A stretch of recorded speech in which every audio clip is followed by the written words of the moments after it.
ปาดเหลือเสื้อวิวพุ่งปล่อยไปชั่วโมงหนึ่งเกือบทะลุ 5,000 ไปแล้วบ่แน่มือนี้24ชั่วโมงอาจทะลุ 10,000 เพลงใหม่ของอาอายสกุลพร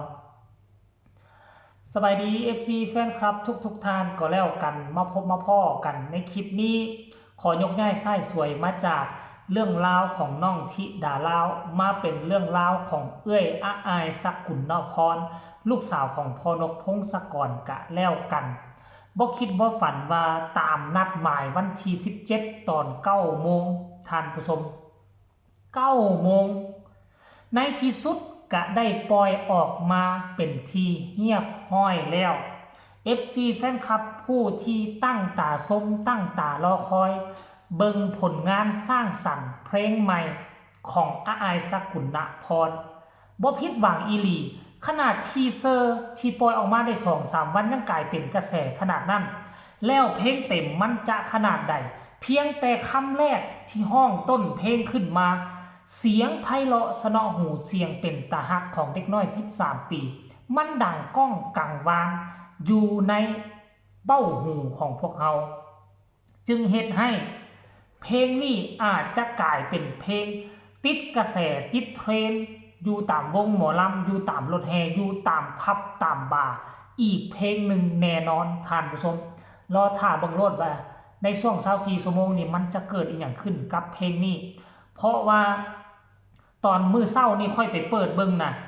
ตอนปล่อยได้40 นาทีมีแต่1,000 กว่ายอดวิวได้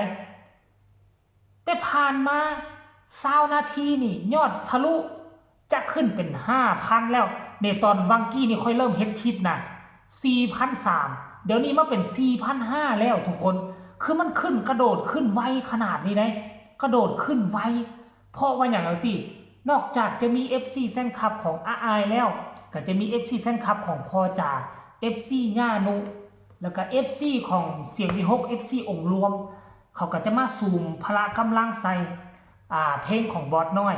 จะบ่เฮ็ดให้บอสน้อยเสียหน้าเสียตามันก็เลยก่อให้เกิดมีกระแสยอดวิวตีกระเตื้องขึ้นแบบค่อนข้างว่าไวนะเฮาจะบ่เอาอ้ายไปสมเทียบใส่กับศิลปินโด่งดังกับวงอื่นดอกเนาะเฮาจะเอาอ้ายมาเป็นผู้นำของเสียงวิหกถามว่าเสียงวิหกนี่นอกจากพ่อจ่าแล้วจะมีไผแน่ที่จะมีกระแสโด่งดังขนาดนี้ก็สิมีแต่อ้ายสกุลพรและอยากเปิดให้ซุมเจ้าฟังอยู่แต่ว่ามันติดลิขสิทธิ์ก็เลยบ่เปิดก็เลยเอามาเล่าความรู้สึกเล่าเหตุการณ์ที่มันเกิดขึ้นปัจจุบันนี่แหละท่านผู้ชมเอ้ย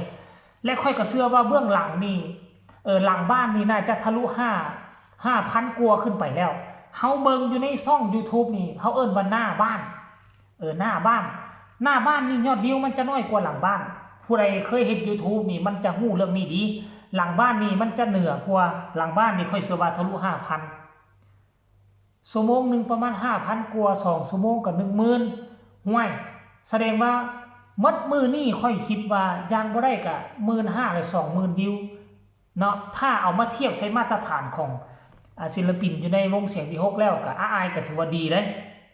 ก็ถือว่ามาดีแหละปีนี้มาดีมาดีเพราะว่าเพลงของอ้ายมัดทุกเพลงน่ะเกี่ยวกับเพลงอ้ายนี่ทะลุล้านมัดบ่ว่าจะเป็นเพลงปีกายนี่ก็ยอดวิวก็ทะลุเท่าไหร่ 3-4 ล้านแล้วท่านผู้ชมอาจจะบ่เวอร์หวาซ้ำกับคนอื่นแต่ก็บ่ด้อยเนาะบ่ด้อยขนาดที่จะเอิ้นว่าขี้ร้ายเนาะเพราะว่าสำเนียงเสียงเว้าฐาน FC แฟนคลับน้องก็พอมีอยู่และซ้ำบ่นำมีวงค้ำประกันความโด่งความดังแต่ละมื้อนี่ขึ้นเวทีนี่ก็แตกอาญะแล้วเฮามาติดตามเบิ่งว่าหลังจากเพลงนี้ปล่อยออกไปแล้วจะได้เห็นอาอายเอาไปสะดงเอาไปแสดงเอาไปขึ้นห้องรำทำเพลงอยู่ที่เวทีหลักหรือบ่มื้อวานนี้บ่มีการบ่มีงานน้องอาอายก็มานอนคุกคีกันกับแม่ป้าอยู่ในวงนั่นแหละรถบ้านตัวเองมีก็บ่ยอมนอนรถบ้านเด้นอนคุกคีลิ้นกับผู้เฒ่าลิ้นกับผู้แก่อยู่ในองค์กรเดียวกันสร้างความสมานฉันท์สร้างความสัมพันธ์ระหว่างบอสน้อยกับทีมงานพอแม่อันนี้แหละเขามาบริหารกันแบบหมู่แบบพรรคแบบพวกบริหารกันแบบญาติพี่น้องเขาบริหารกันเป็นแบบนี้แหละ ท่านผู้ชมเอ้ยเนาะหลังจากเพลงนี้ปล่อยออกมาเนาะบ่พอเท่าใด FC แฟนคลับก็มาถล่มคอมเมนต์ใส่ปัจจุบันนี่เกือบเนาะคอมเมนต์นี่เป็นพันกว่าคอมเมนต์แล้วค่อยก็เข้าไปคอมเมนต์คือกันอยากฟังความรู้สึก FC แฟนคลับเดี๋ยวจะขออ่านให้ฟังกันแล้วกันได้ตั้งใจฟังให้ดีทุกคนเนาะแล้วไผที่เข้ามาเบิ่งคลิปนี้นะให้เข้าไปกดไลค์กดแชร์เข้าไปคอมเมนต์กันในหลายโลดเพลงที่มีชื่อว่าคนโสดโมดเป็นตาฮักอ้ายสกุลนพรปล่อยไปแล้วเนาะท่านผู้ชมเอ้ยคนนี้บอกว่าดังจ้าวาซันเดย์ผู้ต่อมาบอกว่ามวนหลายเอาก็ค่อยนี่โตไปมวนหลายค่อยไปคอมเมนต์เนาะก็มีคนมากดไล่คืนให้ผู้นี้บอกว่าเพลงสนุกเสียงเพราะใสๆปันวิวลูกสาวกันค่าวาซันเดย์ผู้นี้บอกว่าคนโสดโมดตาฮักวาซันเดย์ผู้ต่อมาก็บอกว่ามาค่ะทุกคนช่วยกันอย่าใส่สติกเกอร์นะค่ะว่าซั่นบ่ต้องใส่สติกเกอร์เด้อต้องให้ไปคอมเมนต์เป็นคำเว้าคำจ่าเด้อบ่ซั่น AI จะบ่ดังได้ท่านผู้ชม ให้เฮงๆปังๆเด้อว่าซั่นคนนี้บอกว่าเฮงๆปังๆเนาะอีกแล้วเฮงๆปังๆอีกแล้วโอ้โหทุกคนเอ้ย FC แฟนคลับนี่เป็นพันกว่าคอมเมนต์ค่อยสิอ่านวันอ่านไหวบ่ทุกคนเอ้ยพวกเจ้าคือมาเฮ็ดเพื่อลูกเพื่อเต้าได้ดีขนาดนี้แท้มาปั่นวิวให้อีล่ากันจ้าว่าซั่นเด้จังหวะดีเพลงเพราะคนห้องกะตาฮักว่าซั่นเสียงดีดนตรีก็เพราะป๊าโถเพลงเพราะคนก็น่ารักว่าซั่นเด้โทคนโสดว่าซั่นเด้เข้าปันกันเยอะๆว่าซั่นเด้ไปช่วยกันผู้ใดเป็นคนโสดว่าซั่นเด้ป๊าโถสรุปรวมแล้วล่ะ700กว่าคอมเมนต์อ่านบ่หวั่นบ่ไหวอ่านมาจาก4หน้า5คอมเมนต์ก็พอไผอยากเห็นไผอยากได้รับความรู้สึกดีๆให้เข้าไปเบิ่งเพลงนี้ได้อยู่ทางช่อง YouTube